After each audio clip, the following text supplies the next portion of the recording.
Fala pessoal, nesse vídeo você vai aprender a calcular máximos, mínimos e pontos de sela em uma função com mais de uma variável, em cálculo multivariável. Nós temos aqui o nosso f de xy, que é igual a 2x ao cubo mais 9xy ao quadrado mais 15x quadrado mais 27y ao quadrado. Nós vamos calcular as primeiras derivadas, as derivadas de segunda ordem e também calcular o hessiano para todos os pontos críticos que nós encontrarmos. No caso, alguns deles serão mínimos, alguns serão máximos e nós teremos também pontos de sela. Mas antes de começar esse exercício, não se esqueça de deixar sua curtida aqui no vídeo e de se inscrever no nosso canal, porque isso significa muito pra gente. Então vamos lá, nós precisamos determinar os valores de máximos e mínimos locais e também os pontos de sela da função fornecida. 2x ao cubo mais 9xy ao quadrado mais 15x quadrado mais 27y ao quadrado. Começando pelas derivadas parciais de primeira ordem. Por que nós fazemos isso?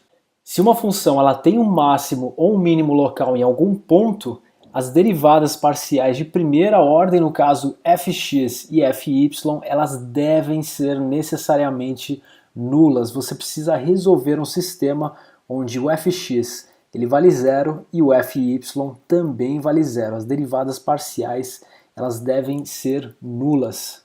Começando pela derivada parcial de primeira ordem com relação a x. Derivada de 2x ao cubo, 6x ao quadrado, mais derivada de 9xy ao quadrado, lembrando que nós estamos derivando com relação a x, ela é igual a 9y ao quadrado, mais derivada de 15x quadrado, 30x, mais nada, mais zero, dado que esse termo aqui ele só tem y, 27y ao quadrado. Esse termo aqui, essa função aqui deve ser igual a zero. E ao mesmo tempo, derivada com relação a y vale zero, derivada com relação a y, 18xy mais derivada com relação a y, zero também, mais 54y também deve ser igual a zero. Ao mesmo tempo, essas duas equações devem ser nulas. Para resolver esse sistema, existe uma coisa que você pode fazer aqui que facilita o raciocínio por trás dessa solução. Você pode colocar o y em evidência na equação de baixo. Nós teremos então 6x ao quadrado mais 9y ao quadrado mais 30x, que é igual a zero, y 18x mais 54, que é igual a zero. E dê só uma olhada na segunda equação. Nós temos um produto que é nulo, um produto que dá zero.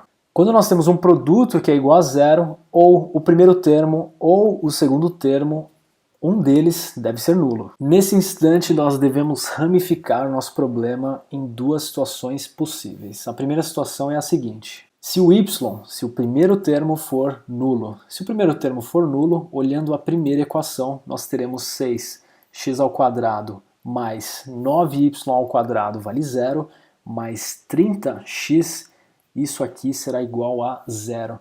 A segunda equação produzirá zero igual a zero, então a gente não utiliza. Colocando x em evidência, nós temos 6x mais 30, que é igual a zero. E aqui também nós quebramos em duas situações possíveis. Nós teremos ou x igual a zero ou 6x mais 30 igual a zero, que corresponde a dizer que x é igual a menos 5, resolvendo essa equação aqui. Portanto, dessa primeira situação nós tiramos já dois pontos. O ponto P1, o ponto 0, 0, e o ponto P2, que é o ponto menos 5,0. Analisando agora o segundo caso, 18x mais 54 igual a zero. Se 18x mais 54 for igual a zero, isso equivale a dizer que 18x é igual a menos 54, ou seja, x será igual a menos 54 sobre 18, que é igual a menos 3. Se o x é igual a menos 3, substituindo agora na primeira equação, nós teremos o seguinte. 6 vezes menos 3 ao quadrado, mais 9y ao quadrado, menos 30 vezes o 3, já colocando o sinal de menos aqui na frente. Tudo isso será igual a zero, portanto nós teremos 54 mais 9y ao quadrado, menos 90, que é igual a zero, ou seja, 9y ao quadrado menos 36, que é igual a zero. Jogando 36 para o lado direito, nós teremos 9y² igual a 36, ou y² igual a 4, dividindo por 9. Portanto, o y ele tem dois valores possíveis, ou mais ou menos 2. E olha só, daqui nós tiramos mais 2 pontos. O P3, que é igual ao ponto menos 3, que está aqui, vírgula 2 positivo, e o P4, cuja abscissa também é menos 3, porém a ordenada é 2 negativo. Agora nós já calculamos todos os possíveis pontos onde podem ocorrer máximos locais, mínimos locais ou pontos de sela. Nós devemos analisar se esses pontos são, novamente, máximos, mínimos ou pontos de sela. Como é que nós fazemos isso? Para fazer a análise dos pontos encontrados, nós devemos calcular para cada um desses pontos o hessiano, que é um determinante composto pelas derivadas parciais de segunda ordem fxx, fxy aqui em cima, fyx aqui embaixo e fyi. Isso para cada ponto. Lembrando que essas derivadas parciais aqui são idênticas. Se nós precisamos calcular o fxx, fxy e fyi em cada ponto, nós precisamos primeiro encontrar quais são essas derivadas parciais. Começando por fxx, é a derivada parcial de segunda ordem com relação a x. Lembrando que a derivada parcial de primeira ordem, ela está aqui, 6x² mais 9y² mais 30x. Portanto, derivando pela segunda vez, nós teremos 6 vezes 2, 12x mais 30. Fy, por sua vez, será igual a 18x mais 54. E fxy, que é igual a fyx, será igual a 18y. Tendo as derivadas parciais de segunda ordem, agora basta preencher uma tabela que torna esse exercício, a finalização desse exercício muito mais fácil, muito mais organizada. Então nós temos aqui os 4 pontos, e nós vamos calcular o fxx, fyi e fxy para cada um desses pontos, analisar o hessiano, ou seja, calcular aquele determinante, chegar a uma conclusão, se é máximo, mínimo ou ponto de sela, e finalmente calcular o f naquele ponto, o valor da função naquele ponto. Lembrando que essas são as derivadas parciais de segunda ordem da função f de xy. Começando pela análise do ponto P1, fxx é igual a 12 vezes a coordenada x mais 30, portanto nós teremos aqui 12 vezes 0 mais 30, que é igual a 30. Fxy agora, 18 vezes a coordenada x mais 54, portanto 18 vezes 0 mais 54, que é igual a 54. Fxy, que é igual a 18 vezes y, ou seja, 18 vezes esse y aqui, que é igual a 0, portanto nós teremos 0 aqui. E o h? O h nós calculamos utilizando esse determinante, portanto nós multiplicamos fxx por fyi e subtraímos de f de xy ao quadrado, cálculo de um determinante comum. Lembrando novamente que fxy e fyx são iguais. Portanto, nós teremos aqui fxx vezes fyi menos fxy ao quadrado. Portanto, o nosso h aqui ele é igual a 1620.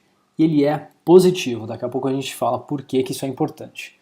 E na verdade nós vamos falar agora por que isso é importante, por que a análise do sinal de H é importante, porque agora nós vamos chegar à nossa conclusão. Se o nosso H for maior que 0 e o fxx for maior que 0, nós teremos aqui um ponto de mínimo local. E é exatamente o que acontece aqui. Aqui nosso H vale 1620, 1620 obviamente é maior do que 0, e o fxx nesse ponto vale 30, que também é maior que 0, portanto aqui nós temos um ponto de mínimo local.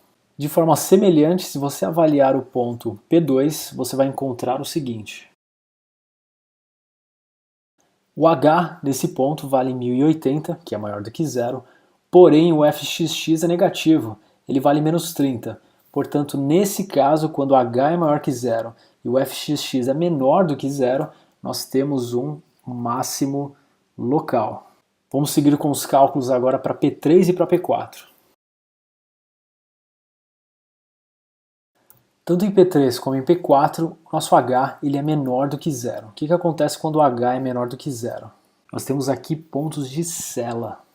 Em pontos de Cella, a gente geralmente não precisa calcular o valor da função. Eles são pontos não tão importantes assim.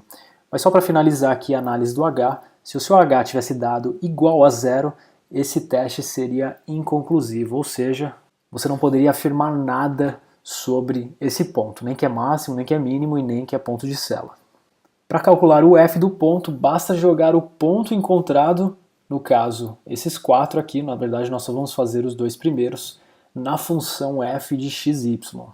Substituindo então esses 2 pontos na função f de xy, nós encontramos para o máximo local o valor de 125 e para o mínimo local o valor de 0.